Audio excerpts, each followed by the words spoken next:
شروع اللہ کا نام لے کر جو بڑا مہربان نہایت رحم والا ہے۔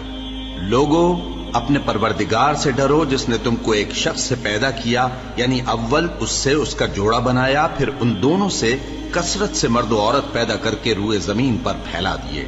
اور اللہ سے ڈرو جس کے واسطے سے تم ایک دوسرے سے حقوق کا مطالبہ کرتے ہو، اور قطع رحمی سے بچو، کچھ شک نہیں کہ اللہ تمہیں دیکھ رہا ہے۔ اور یتیموں کا مال جو تمہاری تحویل میں ہو ان کے حوالے کر دو، اور ان کے پاکیزہ اور عمدہ مال کو اپنے ناقص اور برے مال سے نہ بدلو، اور نہ ان کا مال اپنے مال میں ملا کر کھاؤ کہ یہ بڑا سخت گناہ ہے۔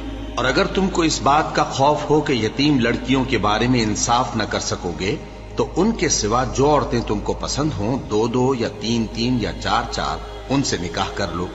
اور اگر اس بات کا اندیشہ ہو کہ کئی عورتوں سے انصاف نہ کر سکو گے تو ایک ہی عورت سے نکاح کرو یا باندی سے تعلق رکھو جس کے تم مالک ہو۔ اس طرح تم بے انصافی سے بچ جاؤ گے۔ اور عورتوں کو ان کے مہر خوشی سے دے دیا کرو۔ ہاں، اگر وہ اپنی خوشی سے اس میں سے کچھ تم کو چھوڑ دیں تو اسے مزے سے کھا لو۔ اور کم عقلوں کو ان کا مال جسے اللہ نے تم لوگوں کے لیے سبب معیشت بنایا ہے مت دو۔ ہاں، اس میں سے ان کو کھلاتے اور پہناتے رہو اور ان سے معقول بات کہتے رہو۔ اور یتیموں کو بالغ ہونے تک کام کاج میں مصروف رکھو اور جانچتے رہو۔ پھر بالغ ہونے پر اگر ان میں عقل کی پختگی دیکھو تو ان کا مال ان کے حوالے کر دو، اور اس خوف سے کہ وہ بڑے ہو جائیں گے، یعنی بڑے ہو کر تم سے اپنا مال واپس لے لیں گے، اس کو فضول خرچی اور جلدی میں نہ اڑا دینا۔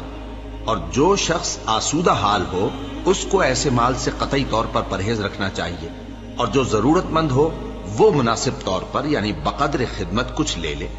اور جب ان کا مال ان کے حوالے کرنے لگو تو گواہ کر دیا کرو، اور حقیقت میں تو اللہ ہی گواہ اور حساب لینے والا کافی ہے۔